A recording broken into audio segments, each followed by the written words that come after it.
Hi there, I'd like to invite you to a little look at the game Army Group Centre on the first 7 days of Operation Barbarossa in 1941.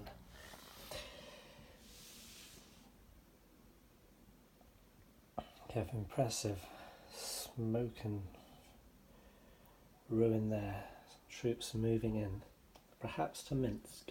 The designer is Masahiro Yamazaki, and it was produced by 3W Games in 1993. You get quite a slimline box, nice perfectly functional box. It says very high solitaire suitability complexity, medium to high. It's not that complex really, and the rules are very nicely written. A fast-paced but subtle game that will test the skills of even the best players.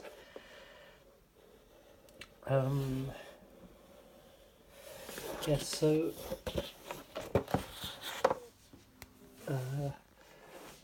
what you get, perhaps it's so okay. I'll show you what you get, and then we'll look at the map. Essentially, what you're doing is you have a Brest here with its fortress here. The river along here is also a national boundary, so this is Poland, and this is the part of Poland occupied by the Soviets, leading into the USSR proper. The main objective is for the German attackers is Minsk. The Germans will start behind this start line, and the Soviets on this side. It also runs up to there.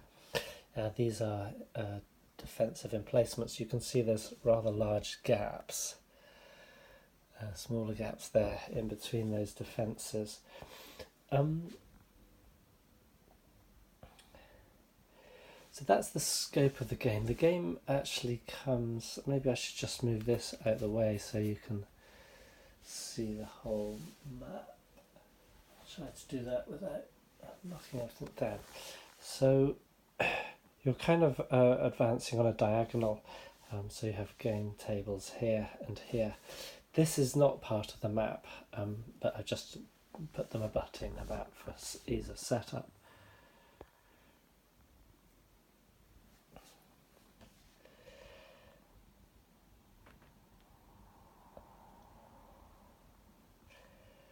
You have the Pripyat marshes here, dense forests here and here, and some high ground around there. But apart from that, you have a lot of marshes. You have in the forest and the marshes, you have something called Poleshi, which is obviously a Russian term. You have towns, cities, roads, rivers, and you have railways marked. You have double span railways and double track railways and single track railways, and you have lots of rivers, so with bridges over them. The bridges can be blown, and so you can see the Germans are probably going to flow through the gap here and here, and the little gaps there and there. And then their decision is essentially, do they go on the southern route through the marshes or a more northern route, and then their decision will be, do they swing this way, or perhaps they take the opportunity to go both ways. So you can see you've got some relatively clear land around here, but it's never completely free, so you might have to be fighting through dense forest or marshes, or the Poleshi, the marsh woods areas. The only really big stretch of open terrain is here, so there might be a brief spurt, but then there's a river line, so you can see there's a lot of potential for defence. The victory is determined on victory points. You get 30 victory points for Minsk, 10 for certain hexes, essentially where there are bridges. 3 points you get, 5 points for taking this hex around Brest, where you've got a double track railway line over the railway, so the railway bridge. 3 there. So there's 3s dotted around. You get 10 points for Slutsk, but you also get points for enemy units destroyed. Now there's 3 scenarios in the game. All 3 scenarios have the same starting setup. So the first is the historical scenario, and it's recommended that is really a historical study, because the Germans are probably going to cut right through the Soviets, and you're really just looking at the level of victory you're managing to obtain there. So you subtract the Russian victory points from the German victory points, and then check a chart to see what your level of victory is. The second scenario is considers that Pavlov, the overall Russian commander in this sector, was more prepared, and essentially what that gives you is an extra movement phase and a chance to change the mode of your units before the German onslaught happens. Then there's a third scenario called Stalin's Fantasy. And in Pavlov's scenario, you also your air units are at full strength, otherwise they're at half strength, and all your combat units, your headquarters, are considered disrupted at the start of the game, so complete unpreparation. In Pavlov's scenario, your headquarters are not disrupted, and all your air forces are at full strength, and you take essentially one turn of manoeuvre. In Stalin's Fantasy scenario, it shows complete preparation. It's the same as Pavlov's, but you have 2 pre-game turns of full manoeuvre, so you can move your units, put them into defensive positions, or withdraw units back and do what you like. So that's the scope. But those other 2 scenarios, you have to gain a higher victory point total to gain the comparative victory level that you would get with the historical game. You can see Brest-Litovsk fortress has its own holding box, so there may be lots of units stacked up in there.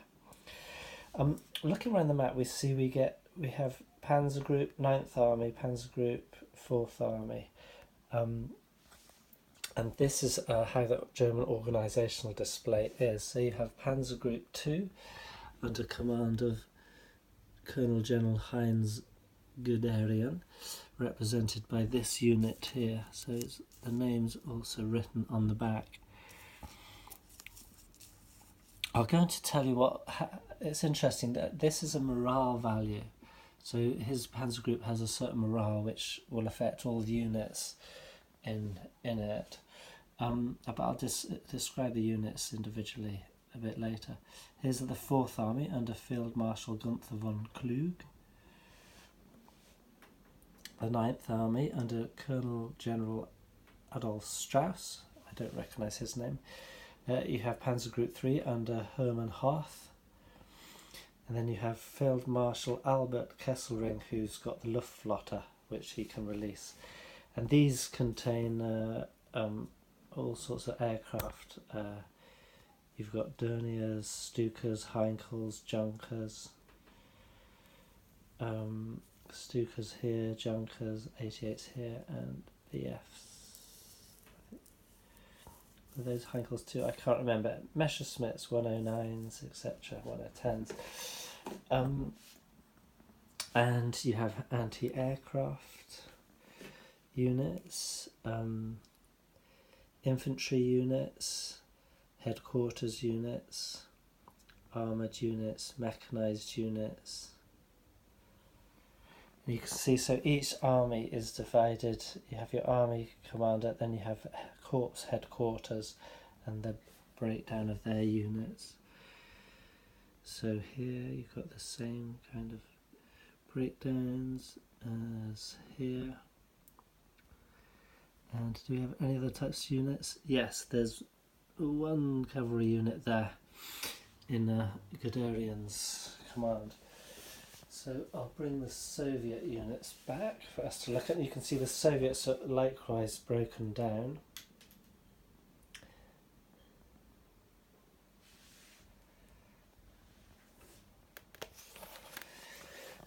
Okay, I just lost one air unit there. So the Soviet organisation has the Third Army under Kuznetsov, the Fourth Army. These generals probably not recognisable. 20th Army, 11th Army. You can see mostly infantry, a few armoured formations. Armoured. You've got attached air units. This would be their disrupted side. Or their half-strength side, I should say. Strategic reserve of air units. Extra reinforcements for the 20th Army. The 10th Army with Golubev. And the 13th Army with Filatov. Again with attached assets, including anti-tank units and so forth.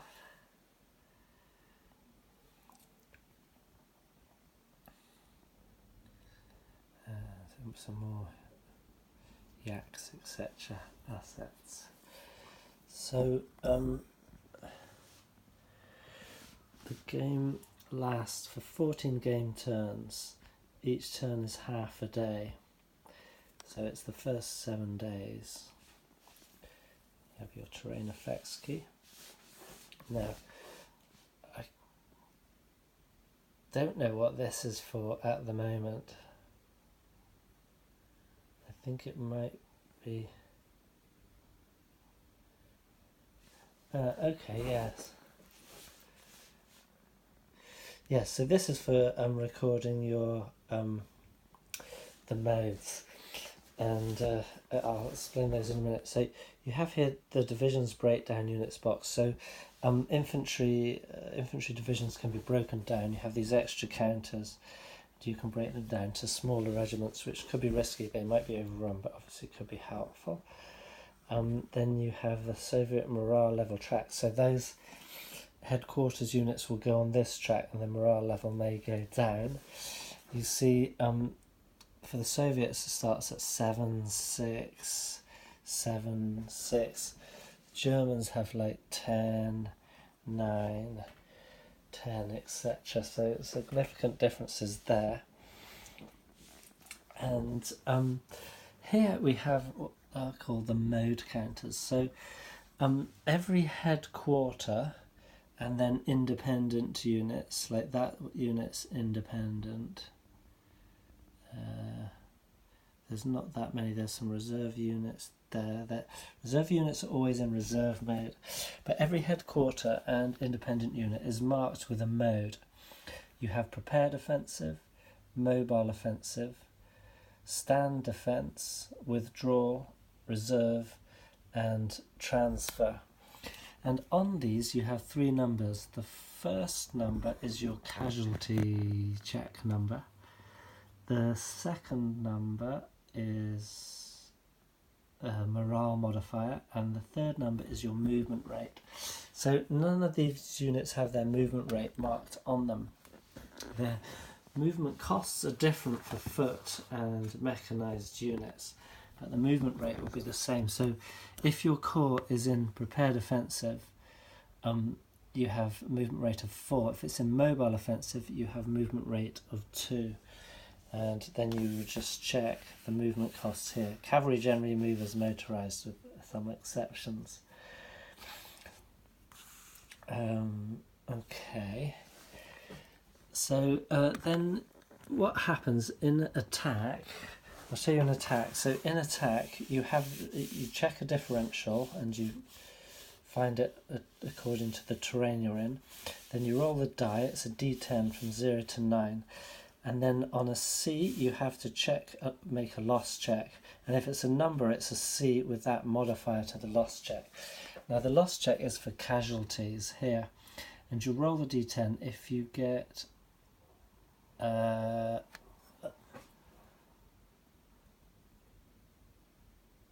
if you get under this number, then you do not take a casualty. If you reach that number, you will take a casualty. So the unit will have one of these put underneath it. Every unit has 4 steps. So on the second casualty, well, I say every unit, some units only have 1 strength, they only have 1 step. this one can take 2 and then it gets flipped, and then it could take 2 more and then it would be eliminated. So you check for losses like that. Then you also check, make a morale check with that same die roll, and that is the number you subtract from the morale of your army morale. So if you're in Kluge's army, your morale is 2. If you're in a prepared offensive, it's down to 7, and if you roll over that, then you have to retreat and become disrupted. When you're disrupted, your loss morale modifier is high and your movement is down to 2. So you can see how the mode, that's one way in which they affect what's going on. You've got a high mode for the transfer. For reserve, it's relatively high, but not great. Withdrawal, it's 4 movement rate. Stand defense, it's only 2. But you get no modifier in your morale, so you're going to stay around. You can always opt to retreat when you take a casualty, but you don't have to unless you miss your morale check. So in stand defense, your morale is as strong as your core. Withdrawal, it's a bit less. Reserve is the same. Transfer, your morale is quite low. You don't want to get caught in combat. It's not so great in prepared offensive because if you encounter resistance, you're probably going to fall back more than on a mobile offensive. Now, that's not the only way that the modes affect. The modes also affect what you can do. For example, in prepared offensive, you can be supported by your headquarters, which they have the middle number there in that headquarters is the headquarters support. So I can't remember the range that's possible, but anyway, that headquarter can support you with that. So you can attack, you can enter enemy controlled hexes, that's a zone of control, and you cannot exit zones of control, so you'll only continue moving if you've moved the enemy from in front of you. Whereas in mobile offensive, you can conduct overruns, so you wouldn't conduct overruns on prepared offense, because you're not trying just to push forwards. You're taking a considered attack. You can attack, you can enter enemy, and you can exit enemy controlled hexes, but it costs a significant amount of your movement. Now in a stand defense, you can be supported when defending, so those would be good, and you have a left shift of 4, so that gives you a bonus of 4 on your defensive strength. On the combat units, the first number is the combat strength. The second number is the armor strength. So your armor strength will also give you shifts on the columns. So if you have a strength of 6 and you're attacking 1 in, let's just say in clear terrain, you'll be on differential of +5. But if you have 3 armor, that will give you 3 more, and if they have 1 armor, say, then it will go down to +7, and then if they are in stand defense, it will go down 4 again, so you'll end up with +3. If they are in withdrawal mode, it only goes to the left 3, and if they're in reserve, it goes to the left 1. If you are in transfer, you cannot attack. So that is that is if you attack in those modes. So as a reserve, it is possible to attack, but you'll get a so ignore what I said there. The attacker, these modifiers are all to the attack, so it's not very good to counter attack when you're in stand defense, but a reserve unit can. Now they can enter enemy controlled hexes, can exit them, etc. And transfers can't. But notice these as well. A transfer unit may use the special movement rates for roads and railroads, so they can move far and fast. And the reserve units move twice during a single turn. So though their movement rate's not massively high, it was only 3 in reserve compared to say 4 in withdrawal, or 8 in transfer, you get to move during the enemy turn as well as in your turn, so the reserves can be used to block gaps and so forth like that. Now you have to roll to change mode, so it's not definite. So from prepared offensive to a mobile offensive, yes, it's quite likely transfer, yes, it's quite likely, but you're not likely to immediately move into stand defence. It's going to take a while to do that.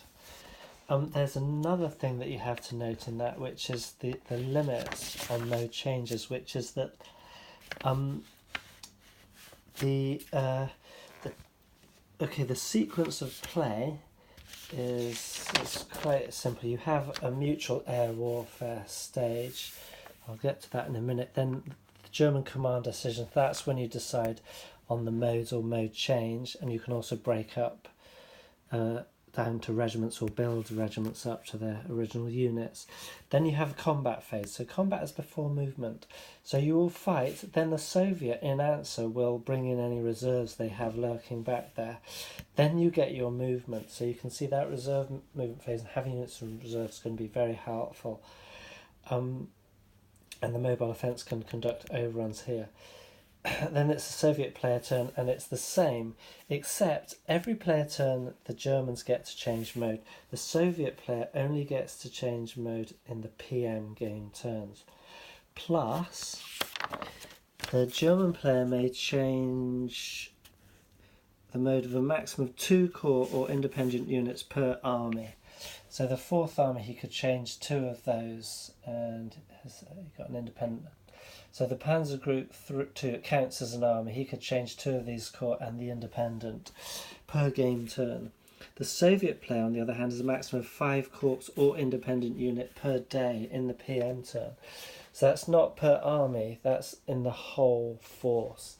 And you can see that's not that much. So they're going to sluggishly rearrange what they're doing in response to the German blitzkrieg attack.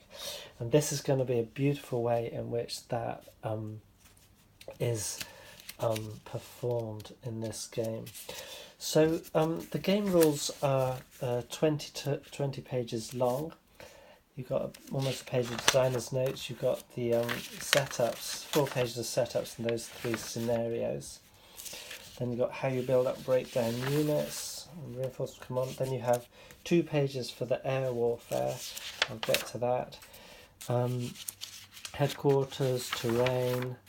You've got the charts inside, so 2 pages of the charts. Combat results, air warfare, weather, which can affect the air warfare, terrain, and the modes and mode changes. That's all the charts and tables you need. And I didn't have to make any adjustments to those, no errata, and just a little bit of addition by me for clarifications the first time I played this about 10 or 15 years ago.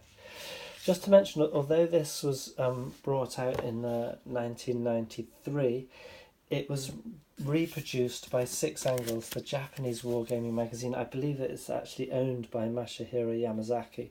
So he redid this, and essentially it's exactly the same game. You can download the English rules from his website for that magazine, Six Angles. And it's essentially the same rules. I haven't bothered to check them just to see. There's a few sort of minor typos in this, like a full stop in the wrong place and a word, inconsequential word in the wrong place. But I don't remember any. I had great problems with this when I played it all those many years ago. In fact, I remember really enjoying the game. So then we move on to overruns, movements. And it's all familiar stuff. The new stuff really is the way the combat is held with the morale, the differentials, morale retreats, and disruptions. But otherwise, it's all familiar stuff. Nothing very complicated. Combat, stacking the zones of control, and then we come to the sequence of play, and the description of the units and so forth. The game scale is each hex represents 10 kilometers, 6 and a bit miles. And the game team represents, as we saw, 12 hours. So the air warfare is essentially played. You have 2 portions to it. You'll take all the air units that you want to at the beginning of the turn, and it's simultaneously done. All the air units that you want to engage, and you will put them in the air superiority box. So the Germans and the Soviet, the air units will be here, and they will decide who's going on air superiority. then the other air units can be put for ground support in a determined hex. Then you perform air warfare in the air superiority box, and there's 5 rounds of that. If both sides have units remaining, then that stays there, and those air units will fight another round in the PM game turn until there's only units of one side left.